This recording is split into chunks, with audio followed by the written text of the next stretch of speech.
What do you think about woke culture? It's what everyone's talking about. I think it's a bunch of crap.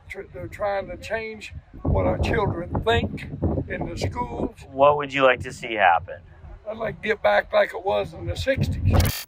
This is a perfect example of a Republican telling on themselves for being racist while also not realizing that they're being racist. Before all the civil rights stuff? Before all the civil rights stuff. So you would like to see things go back to before the civil rights movement? Oh yes, oh yes. You know, where people have their freedom in this country. Well, certain groups didn't have as much at the time, right? Right, they didn't have as much at the time. But we still got to get back where this country stands up for this country. Getting back to this country stands up for this country is code for, white people being on top. We're gonna take our country back. You got it. There's all black colleges, there's all black churches, and nobody complains. But if whites have all white college, all white church, they're racist. I think it comes from a history of the fact that they had to, because of segregation, they had to establish their own schools and churches. Yeah, African Americans. Well, that's true. And everybody got along good back then. Sorry, say that again. Just the segregation, everybody got along good. What is with these crusty old white people thinking that social unrest is like this new age concept and definitely wasn't around in the 50s or definitely not the 1960s? All the world today knows that we are here and we are standing before the forces of power in the state of Alabama saying we ain't gonna let nobody turn us around. Guess what? Rosa Parks didn't sit in the back, and neither am I going to sit in the back. Liar extraordinaire and literal criminal, freshman representative George Santos actually had the audacity to compare himself to civil rights leader Rosa Parks.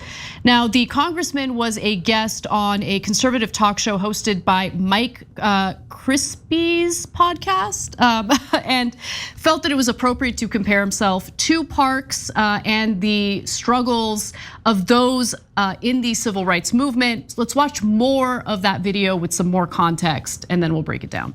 They come for me, I go right back for them, because I think for far too long they've gotten away with getting along to get along. So no, it's not gonna stay that way anymore. I'm gonna call them out. You wanna call me a liar? I'll call you a sellout. I mean, Mitt Romney, the man goes to the State of the Union of the United States wearing a Ukraine lapel pin, tells me, a Latino gay man, that I shouldn't sit in the front, that I should be in the back. Well, guess what? Rosa Parks didn't sit in the back, and neither am I gonna sit in the back. That's just the reality of how it works. Mitt Romney lives in a very different world, and he needs to buckle up because it's gonna be a bumpy ride for him.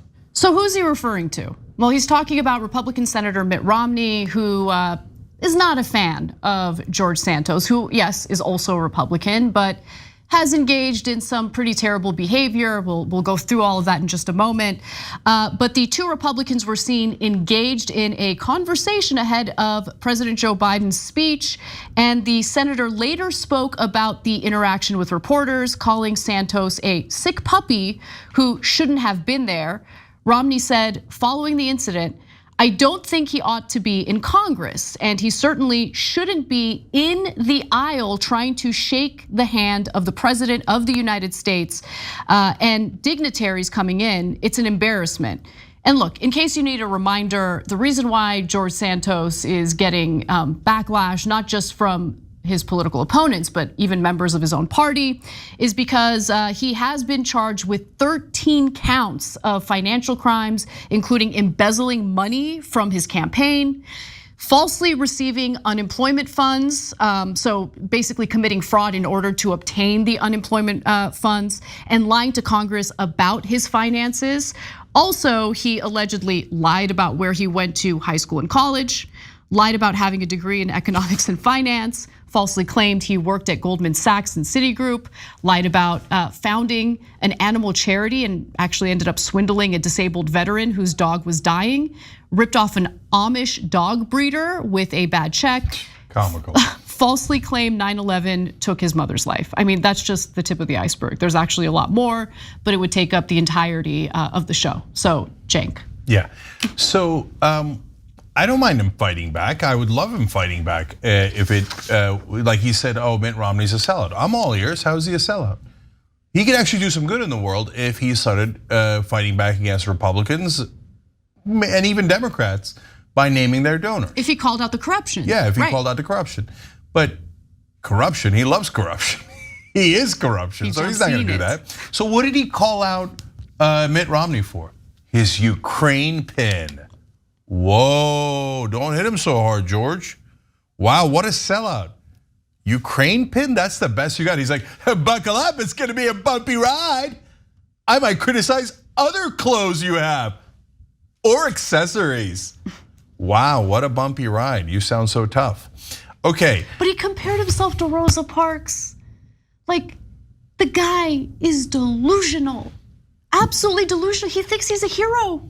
No, I think look, I mean, this might be true of a lot of politicians, but I think he has mental health problems. Definitely true of a lot of politicians.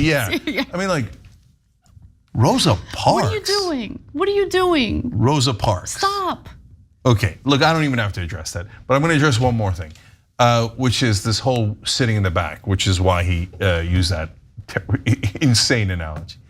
You know why he's sitting in the back? Because he's a freshman congressman, that's how it works. So what do you want to take the seat of the Supreme Court guy in the front?